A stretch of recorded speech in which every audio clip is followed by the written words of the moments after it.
So Fidel Castro is being mourned in some segments of the Cuban population, as his death is also celebrated by Cuban exiles in America who had to flee that country when Castro came to power in 1959. It wasn't until 1961 that the U.S. severed diplomatic relations with Havana. Our next guest interviewed the dictator back in 1996 about Cuba's relationship with the U.S. We are protected by the United States because the United States does not want anyone to invest a penny. No one protects socialism today in Cuba more than the United States. They do not want investments in Cuba.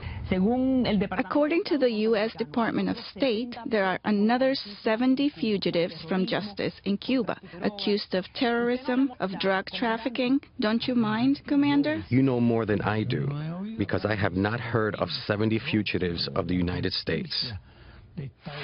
Let's talk now with the journalist who conducted that interview, Elvira Salazar, host of Elvira Live and Mega News broadcast on Mega TV. So when you got the word that Fidel Castro was dead, first thought that went through your mind? Oh, it was new dawn for the Cuban people. A new era has begun. That you really was my think first so? Thought. You really think that things will change? Absolutely. I certainly hope so, because that's the only thing we have, hope. It's a moment of historical proportions. Trump is in power, or he will be very soon. Fidel is dead, and Raul is alone with an economy in shambles. I lived in Miami for about 14 years, starting in the middle 80s. The hatred for Fidel Castro on the streets of Little Havana and elsewhere was visceral.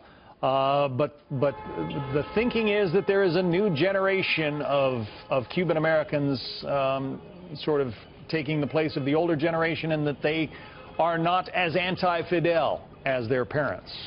Give us your take. I'm so happy you lived here in Miami. I belong to that second generation. I was born and raised in the United States. But you know, when you grow up in exile and you see the suffering and you see the tears and you see the separation between families and you hear of the oppression and the torture and the political prisoners, your parents teach you what happened, and you still remember. So you interviewed the man. I mean, all of those thoughts must have been very much at the forefront of your mind. This is a guy who has imprisoned his political enemies, has, you know, killed thousands of people to cling to power.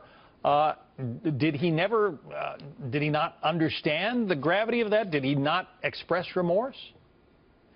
Well, yeah, it's true. I was the only Cuban American. It's very easy, or it's easier for Castro to have given an interview to somebody that was American or Italian, but he was talking to the enemy, so I'm very proud of that. It took me 3 years to get that interview.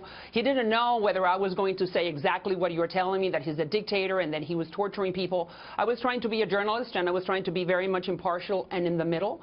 But absolutely, I was thinking, when I was facing him, you know what I was thinking of? I was thinking of the rafters. We have thousands and thousands of people that have died or disappeared in the middle of the Florida Straits, eaten by the sharks because they are trying to escape.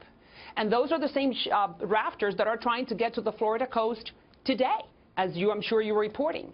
So I did my job, but still we remember, and the streets of Miami are full of, I would say, a lot of people in Miami are celebrating that he is dead, not because he died, but because there is a new dawn for Cuba. President Obama has extended an olive branch to Cuba, reopened diplomatic relations. You can fly an airline to Havana now legally, which you couldn't do for decades.